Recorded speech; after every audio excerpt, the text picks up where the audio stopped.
Sud Radio, Berkoff dans tous ses états. Le face-à-face. Avec Pierre-Emmanuel Bény. Chers administrés, si vous saviez, j'espère qu'ils commencent à le savoir, en tout cas lisez son livre « La vraie vie d'un maire de terrain » chez Buchet-Chastel, et Pascal Grégoire lisez aussi son roman « Monsieur le maire », et justement, et vous parlez de, je ne dirais pas des damnés de la terre, enfin il y a vraiment une personne, et justement, Pierre-Emmanuel Bény, vous le disiez pendant la pause, là, en micro, qu'au fond, 95% des communes de France ont de moins de 5000 habitants. Exactement. Donc vous parlez un peu pour eux, enfin pour... vous avez 95% des 530 000 élus locaux de France qui, aujourd'hui, sont à la tête de villages, de petites villes. Voilà, ouais. C'est la très écrasante majorité, en tout cas, du paysage de la petite commune de France. Et le salaire moyen, à peu près, vous savez, Pascal Grégoire en parlait, justement... Le salaire, je peux le donner par tranche, c'est-à-dire qu'aujourd'hui, un maire d'une commune qui va de 0 habitants à peu près à 1800 habitants comme ma commune, les indemnités vont de 480 € bruts par mois jusqu'à l'indemnité comme laquelle je touche, donc qui est à 1280 € par mois. D'accord, 1280 € par mois. Voilà. Ça, c'est le maxi. Ça, c'est le maxi pour les communes qui vont à 3000 habitants à peu près. D'accord. Après, vous avez plus en fonction de la strate. Et très sincèrement, en tant que maire, ça vous prend combien de temps ? Je veux dire, au début de mon mandat, c'est extrêmement chronophage. Ça me prenait quasiment un temps plein jusqu'au samedi après-midi. Ah ouais, d'accord. Beaucoup se plaignent de réunions qu'ils ont le soir à cause aussi des communautés de communes. C'est-à-dire que ça multiplie les réunions et ça les éloigne en plus de leur... Et puis la bureaucratie de communautés de communes et des agglomérations. Pascal Grégoire, juste qu'est-ce qui vous a amené à vous intéresser à écrire Monsieur le maire ? Alors moi j'ai commencé en plus avant les Gilets jaunes, etc. Il y a 2 ans, j'ai commencé à écrire, mais moi je fais partie d'une phrase en fait d'Albert Camus dans L'Homme révolté qui dit que tout homme est un criminel qui s'ignore. Et en fait dans ma démarche d'écrivain, enfin de romancier, je suis allé chercher le personnage pour moi qui ne pourrait jamais tuer personne. Et je me suis dit, mais il y a des gens qui sont quand même formidables, qui justement donnent de leur temps, vraiment beaucoup, qui travaillent pour le bien public dans le bon sens du terme. Et je me suis dit, tiens, je vais prendre un maire. Et comme je côtoie beaucoup en tout cas souvent des maires de village, etc. Je me suis dit, c'est intéressant parce que c'est un personnage qu'on ne voit jamais. Alors des maires de grandes villes, on a vu un peu de film avec Lucchini, par exemple, sur la mairie de Lyon. Mais comme par hasard, ce personnage qui est fantastique, intéressant, riche, qui vit des choses incroyables dont on ne parle jamais, n'est jamais utilisé dans un roman. Et donc j'ai commencé à partir de là, et puis l'histoire est arrivée assez vite, et puis j'ai continué jusqu'au bout. Et c'est vrai que mais c'est vrai que moi c'est très frappant. On voit très bien. Tout le monde parle des municipales aujourd'hui. Enfin tout le monde. Je parle et des médias et des gens. Et on se dit au fond ça va intéresser qui ? Est-ce que les gens disent aujourd'hui, et je m'adresse aussi à Pierre-Emmanuel Bény, est-ce que vos électeurs, ou en tout cas vos concitoyens, au village et ailleurs, se disent ouais, mais de toute façon ça change rien qu'on élise tel ou tel ou tel, ou ça reste quand même à propos de la proximité. Ça reste extrêmement important. L'année 2020 va être l'année des maires, et cette élection n'est pas une élection politique. L'élection du maire, vous élisez généralement un homme, une femme, l'équipe qui va avec et un programme pour votre commune. Et en fait, c'est pour ça que ces élections ont encore cette espèce d'extrême proximité avec les électeurs, puisque vous touchez directement leur quotidien. Moi, j'ai des retours sur, en tout cas, le témoignage que j'apporte du livre de beaucoup d'élus locaux qui ne sont absolument pas dans mon secteur géographique et qui me disent, mais continuez à faire passer votre message, parce qu'aujourd'hui, vous mettez un peu en lumière toutes les difficultés qu'on a connues sur ce mandat 2014-2020, même avant, pour certains élus qui ont fait plusieurs mandats. Et aujourd'hui, c'est important que les futurs électeurs, en tout cas, sachent ce que fait vraiment le maire, le jour, la nuit, pendant les vacances et pendand les week-ends. Oui, c'est ça. Ouais. C'est une bataille permanente. Oui, parce que c'est pas effectivement, c'est un rôle très important pour les citoyens. C'est l'école qu'il faut souvent sauver. C'est la cantine qu'on essaye d'améliorer les choses. C'est le médecin qui n'est pas là, les déserts médicaux. Donc se mettent en place, par exemple, en ce moment, des structures qui permettent d'accueillir des médecins de temps en temps. C'est vraiment, ça touche la vie des gens. Donc les élections municipales, et c'est pour ça qu'on aime nos maires, même si effectivement c'est de plus en plus difficile. Mais c'est vrai qu'ils sont encore bien au-dessus des autres politiques. Bien sûr, parce que eux, ils ne trichent pas. Ils peuvent pas tricher. Ils se retrouvent sur le marché le jeudi ou le vendredi ou le samedi, et puis les gens leur parlent directement, et quand ils sont pas contents, ils le disent très fort, et voir effectivement des menaces, des insultes, comme ce maire dans le Var qui a quand même été tué par... Ce type était en train de dire à 2 gars de pas décharger dans une vallée, dans un sentier, des gravats. Juste ça. Et c'est là où il y a un problème de civisme aujourd'hui qui ne touchait pas les villages. Et je pense qu'aujourd'hui, on rentre dans une période de plus en plus complexe parce qu'effectivement, ce respect de l'instituteur, du curé, journal d'un curé de campagne, c'est un peu aussi l'inspiration, Bernanos. Et bien, ce respect-là est en train de disparaître. Et les maires, effectivement, face à tellement de travail pour tellement peu, ils préfèrent s'arrêter. Il faut que l'État prenne vraiment en considération les difficultés des maires. Vous savez, dans les différents médias que je fais, je dis qu'il faut vraiment lancer un plan Marshall pour les élus locaux. La loi Le Cornu, votée donc il y a quelques mois, effectivement, vient calmer un peu les irritants sur certaines choses, mais il faut vraiment repenser intégralement le statut de l'élu local aujourd'hui en France, parce que c'est quand même une association de bénévoles au service de la République, au service des citoyens et au service quand même de la démocratie. Et si on continue à laisser cette situation péricliter comme elle est en tout cas aujourd'hui, on va perdre de plus en plus de bénévoles pour servir nos communes. Et si demain on n'a plus de maires à la tête de nos communes, ça va être quoi? Des administratifs qui reprennent la main? On fait quoi? On met plus de députés, plus de sénateurs? Je pense sincèrement que les Français en tout cas le verront d'un mauvais œil et ils perdront au change. Alors justement, vous seriez, et c'est la question que je poserai aussi à Pascal Grégoire, vous seriez ministre de l'Intérieur, ou en tout cas ministre chargé de réaménagement du territoire au bon sens du terme. Vous feriez quoi? Quelles sont les premières mesures que vous prendriez? Dans mon livre, je mets effectivement en avant beaucoup de mesures. Je vous en cite quelques-unes. Il faut que l'État réinvestisse les territoires. Aujourd'hui, il faut arrêter de vider les sous-préfectures, les préfectures. Moi, les maires, en tout cas, de ruraux, le voient au quotidien. Quand vous videz des fonctionnaires, alors je dis pas après qu'il faut pas faire réformer, essayer de faire des économies, mais quand vous videz un peu bêtement... Non, mais quand vous videz bêtement un service avec 4 fonctionnaires et vous mettez après une personne pour faire le travail, vous vous retrouvez après avec des élus locaux. Moi, vous savez, dans ma commune, j'ai voulu mutualiser une police municipale avec une commune limitrophe. On a voté les conventions, on les a rédigées nous-mêmes en interne au sein de nos mairies. Il a fallu que les services de l'État valident cette convention. C'est pas grand-chose, valider un document. Il a fallu 1 an et demi pour valider une convention. Vous vous rendez compte? 1 an et demi. C'est-à-dire que sur le terrain, vous avez le temps politique où les administrés disent « Mais attendez, qu'est-ce que vous foutez? Franchement, nous, on attend après cette police municipale. » Et vous avez le temps administratif. Et tout le monde était d'accord, mais c'est l'administration. Mais bien sûr. Et il a fallu 18 mois pour que tout le monde se mette d'accord. Donc, on arrête de retirer les territoires bêtement, les administratifs qui nous épaulent. Et ensuite, il faut que l'État, en refondant le statut de l'élu local, puisse susciter des vocations et puisse permettre à des gens qui aujourd'hui veulent s'investir pour notre pays de pouvoir avoir des conditions dignes, en tout cas, pour exercer les mandats. Pascal Grégoire? Oui. Vous diriez quoi, justement? Pour les aider? Ce tissu municipal, je parle des petites villes, risque d'être déserté. Et définitivement. C'est un problème majeur, parce qu'il touche évidemment les villages. Ouais. Et pour moi, c'est les derniers remparts, justement, de la démocratie. C'est-à-dire que eux peuvent faire barrage, eux sont en contact de la population, et donc les maires peuvent sauver même notre démocratie si on va vers des temps plus difficiles. On voit bien que dans tous les pays aujourd'hui, la démocratie est en danger. Puis pour les gilets jaunes, on est vite revenu vers nous. Les gilets jaunes, qu'est-ce qu'ils faisaient effectivement? Moi, dans les villages, effectivement, les gilets jaunes se retournent vers les maires en disant qu'est-ce qu'on peut faire. Donc c'est eux qui étaient sur les ronds-points. Il faut absolument que le pouvoir, que le gouvernement, etc., s'empare de cette affaire-là. Il faut absolument sauver les maires de France, parce que c'est un énorme problème pour la vie des gens, et puis c'est un énorme problème pour la démocratie. Donc il faut vraiment faire... Enfin, je pense qu'il faut lancer un appel, ou en tout cas, il y a beaucoup de maires qui sont prêts qui sont en plus toujours, effectivement... On a vu le grand débat national avec les maires. Franchement, ils avaient le droit à poser une question 3 minutes, et on en parlait tout à l'heure, et la réponse était préparée, choisie, et puis une réponse de 20 minutes à chaque question. Et la réponse de 20 minutes à chaque question, avec les gens qui... Et puis en plus, il y avait un côté cirque. Non, il faut faire un vrai travail. Moi, je pense même qu'il faut qu'il y ait des acteurs, du monde, des chefs d'entreprise. Je pense que moi, j'ai envie de lancer une association. Alors, pourquoi pas aujourd'hui? Ça serait formidable de lancer aujourd'hui. Moi, je voudrais faire une association qui s'appelle Sud Radio. Sud Radio peut nous aider. Moi, je lancerais bien Trait d'Union. Je pense qu'il nous manque Trait d'Union, parce que c'est... Moi, je me demande d'ailleurs pourquoi, Pierre-Emmanuel Béni, parce que vous effectivement pas vous rendez les armes, mais je comprends très bien que vous êtes un peu marre, tout ça, vous rendez l'écharpe.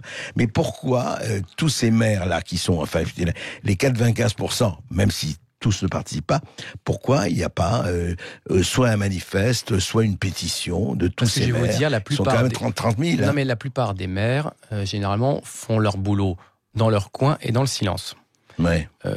Quand j'ai commencé à faire quelques émissions de télé, j'étais un profil plutôt rare où un maire rural s'exprimait. La plupart du temps, on entend souvent des maires des grandes villes, je les blâme pas, ils participent au débat, c'est très bien. Simplement, vous avez dans les maires ruraux, on vous dit, mais attendez, participez à une émission de radio, participez à une émission de télé, vous dites non, mais attendez, ça c'est réservé aux politiques. Nous, c'est pas de notre ressort et on gère le quotidien de nos communes. Aujourd'hui, les maires ruraux, en tout cas, les maires des petites communes, vous savez, ils ont le nez dans le guidon en permanence. Alors pas que je ne l'ai plus, mais en tout cas, j'essaye aujourd'hui de passer ce message au niveau des médias nationaux. Mais les maires, pour la plupart du temps, ont le nez dans le guidon et n'ont pas forcément le temps d'aller faire remonter en tout cas leurs griefs à Paris et au gouvernement. Ce qui, à mon avis, aujourd'hui, est une bonne représentation nationale. Les maires, vous avez énormément de maires, ils sont issus du milieu, c'est des agriculteurs, c'est des chefs d'entreprise, c'est des médecins, c'est parfois des fonctionnaires, parfois des instituteurs.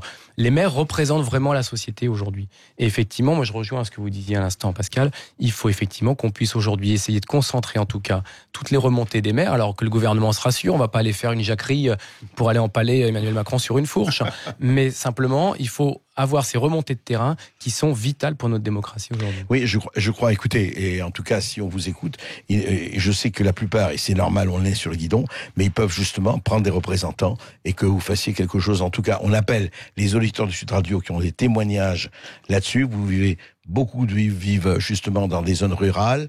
Eh bien, appelez-nous. Appelez Bercoff dans ses états, appelez Sud Radio et faites-nous part de vos témoignages et on reparlera de tout cela avec Pierre-Emmanuel Bény et Pascal Grégoire. Et je rappelle la référence des deux ouvrages de nos deux invités. Pierre-Emmanuel Bény, maire donc de Sassy-sur-Marne et auteur de ce livre, Chers administrés, si vous saviez, c'est publié chez Buchet-Chastel. Autre invité, Pascal Grégoire, écrivain, publicitaire et auteur de ce livre, Monsieur le maire, c'est publié au Cherche Midi. Les amis, vous avez entendu l'appel d'André Bercoff, 0826 300 300, c'est le numéro que vous devez composer. Vous habitez peut-être dans une commune rurale, vous êtes peut-être maire de votre village ou alors vous l'avez été, vous ne voulez plus l'être.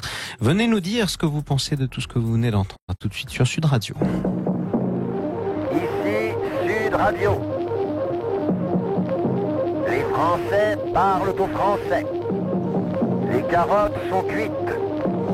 Les carottes sont cuites. Sud Radio, Bercoff dans tous ses états. Que l'on soit maire de Paris ou maire de Sassy-sur-Marne, ce ne sont pas les mêmes problèmes, mais ce sont des préoccupations. On vous attend, auditeurs de Sud Radio. Et je rappelle qu'on est toujours avec nos deux invités, Pierre-Emmanuel Bény, qui est maire de Sassy-sur-Marne, on l'a dit, et Pascal Grégoire, écrivain. 0826 300 300, c'est le numéro qu'a composé Franck. Bonjour à vous, Franck. Oui, bonjour, Franck. Bonjour. Oui. Bonjour. Merci de m'avoir pris. Voilà, moi, il y aurait beaucoup de choses à dire, mais j'avais envie de vous faire part de deux réflexions. Allez-y. La première, c'est que, d'une part, moi, je trouve que est-ce que les maires, c'est une question que je pose, sont pas en même temps les victimes de la tendance chez beaucoup de citoyens à être assistés et à s'en remettre toujours aux autorités pour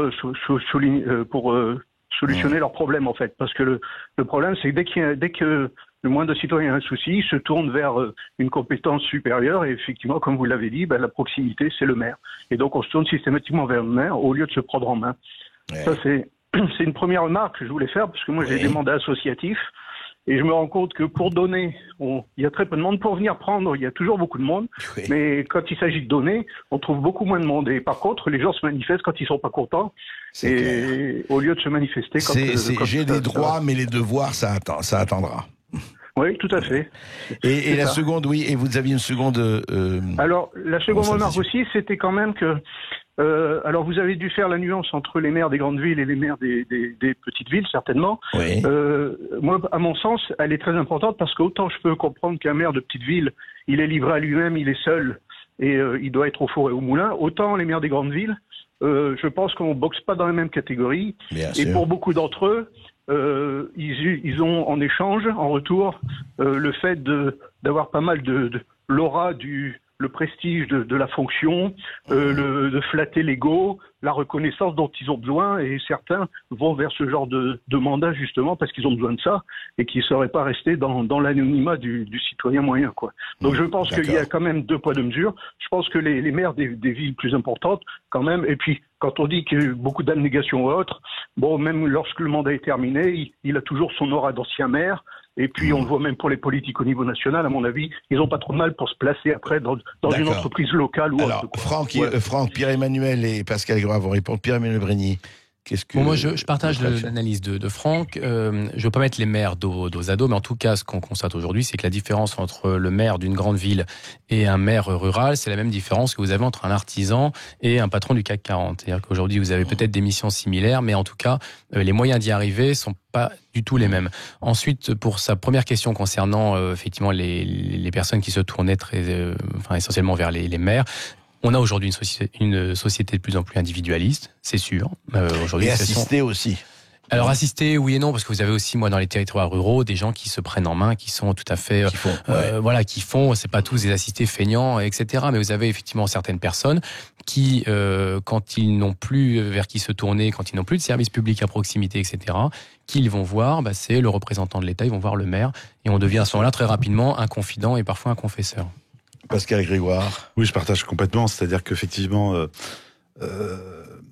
on porte beaucoup d'attention aux maires parce qu'on n'a plus le choix. On est effectivement dans des régions qui sont et dans des endroits où franchement, il n'y a pas que le désert médical. C'est plein d'endroits et dans les histoires que je raconte à travers une histoire. Donc ça n'a rien à voir avec un essai, bien entendu, mais c'est par cette histoire qu'on découvre toutes les coulisses de ce monde-là. Et je trouve c'est intéressant qu'on ait à la fois quelqu'un qui est maire, qui raconte son témoignage, et de l'autre côté, la réalité, la fiction, moi qui suis plus dans la fiction, mais qui s'appuie sur la réalité, et de découvrir ça à travers deux ouvrages, c'est intéressant parce qu'on n'en parle pas assez. Il n'y a pas assez de livres et de sujets là-dessus. Donc merci de nous inviter à cette émission d'ailleurs, mais je pense on devrait en faire plus. On en fera plus en tout cas, mais la pétition, on pense à la pétition. Merci à vous Franck de nous avoir appelé au 0826 300 300. Tout de suite on trouve Philomène qui nous appelle du Gers. Bonjour à vous Philomène. Oui, bonjour. Bonjour à vous tous. Merci André d'avoir parlé des déséquilibrés. J'aimerais simplement une chose, c'est qu'on se souvienne de Timothée à Villeurbanne, qui a été assassiné par un, entre parenthèses, déséquilibré. Il n'y a pas eu un mot.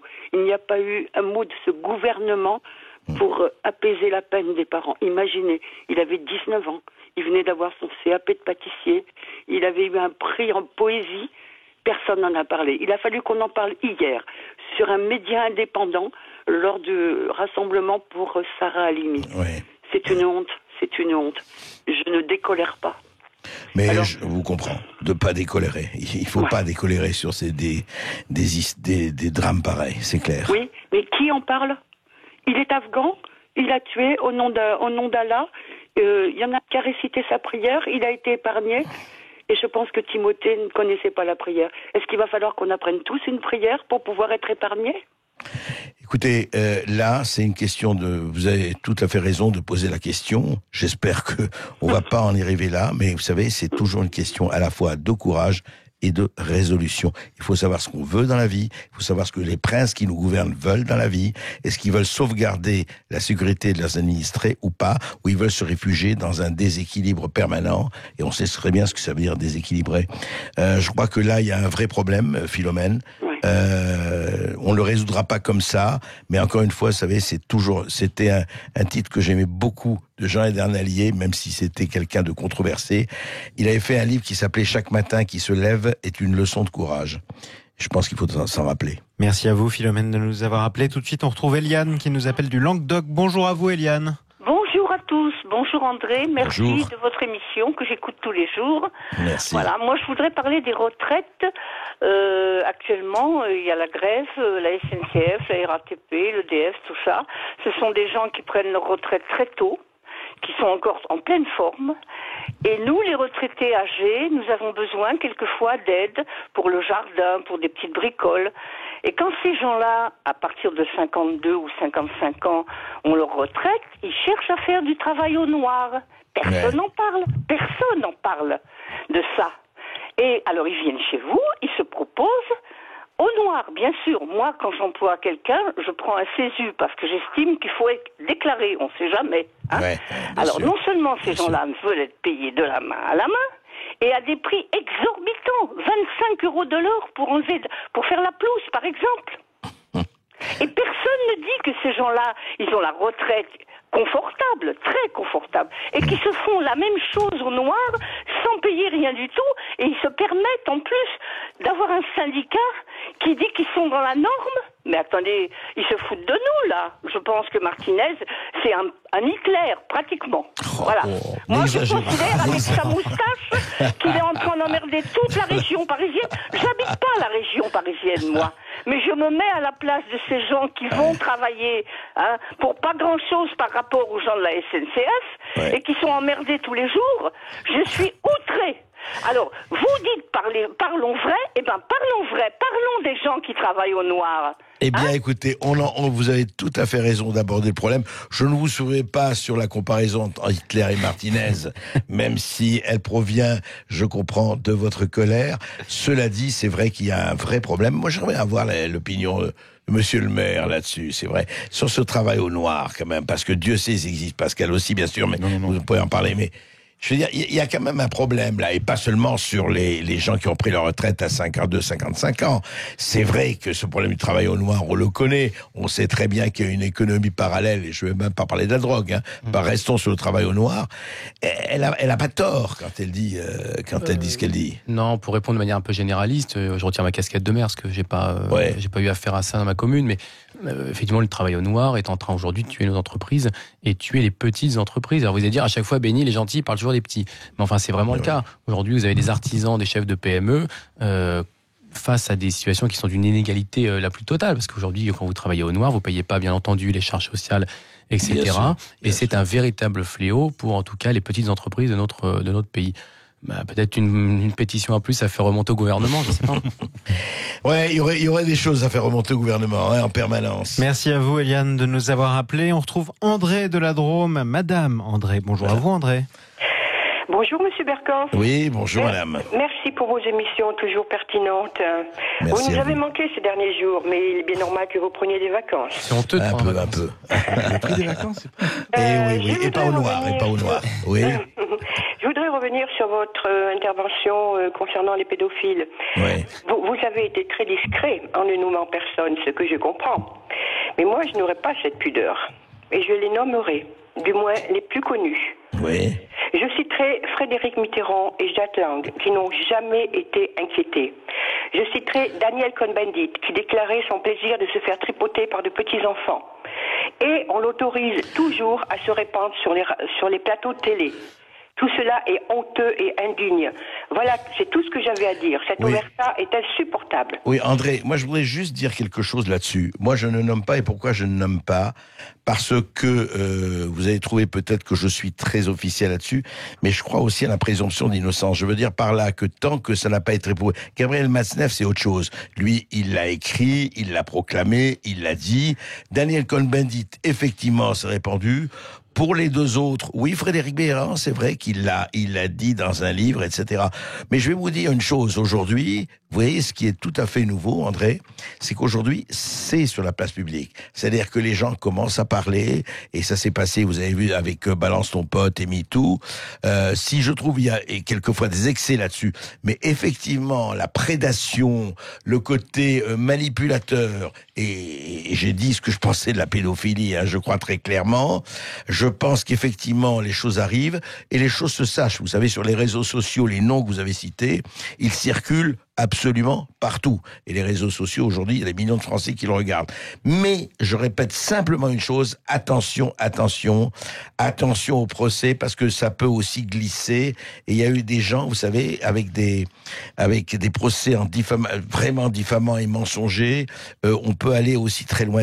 Moi, je suis effectivement très, très prudent sur ces choses-là, tant qu'il y a présomption d'innocence. Mais je comprends très bien votre indignation. En tout cas, merci à vous de nous avoir appelé. Marie, vous nous appelez de Mimizan. Bonjour à vous, Marie.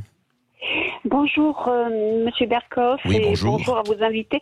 Je vous présente mes meilleurs vœux pour 2020, une bonne santé avant tout. Moi aussi. Et merci. je voulais revenir sur l'attentat récidivant, parce que c'est pas la première fois qu'il y a ces problèmes d'attentat au couteau. Et par contre, je trouve que ces personnes, effectivement, qui commettent ces actes sont déjà très fragiles et probablement au départ déséquilibrées. Donc ça n'ajoute pas grand-chose que le gouvernement chaque fois dise que c'est une personne déséquilibrée qui est soignée ou traitée. Ça n'empêche pas l'acte terroriste.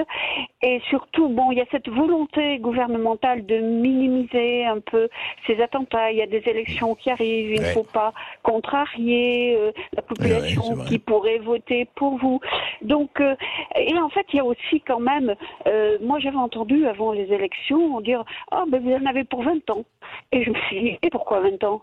Et pourquoi 20 ans ? Il y aurait des attentats pendant 20 ans, il n'y en aurait pas après. » Tout ça, c'est une façon de dire habituez-vous. Voilà. Si vous êtes au mauvais endroit, ben tant pis. Ça, c'est quelque chose. Et surtout, l'impossibilité à l'heure actuelle pour tout gouvernement comment dirais-je, d'empêcher ces actes, parce que maintenant les banlieues sont islamisées, il y aura toujours des personnes fragiles qui commettront ces attentats, même si le but des frères musulmans, c'est de prendre le pouvoir et de pas guetter les Français. Mais juste un mot, non mais je vous entends, juste un mot, je crois que quand un gouvernement le veut, il y a toujours la possibilité de réagir et de poser des lignes infranchissables. Moi, je ne crois pas du tout au laxisme. Je crois que c'est vraiment une question, je le répète et je le répéterai tout le temps, de volonté et de courage. Merci à vous, Marie, de nous avoir appelés. Merci à nos deux invités. Pierre-Emmanuel Bény, maire de Saincy-sur-Marne, qui ne se représente pas du coup, mais qui vous présente son livre, son testament de maire, chers administrés. Si vous saviez, c'est publié chez Buchet-Chastel. Merci à Pascal Grégoire, auteur de ce livre. Monsieur le maire, c'est publié au Cherche Midi. La journée continue sur Sud Radio. Dans un instant, nous retrouvons Jacques Pessis pour les clés d'une vie qui reçoit son invité, Catherine Sellac. Belle journée à vous sur Sud Radio.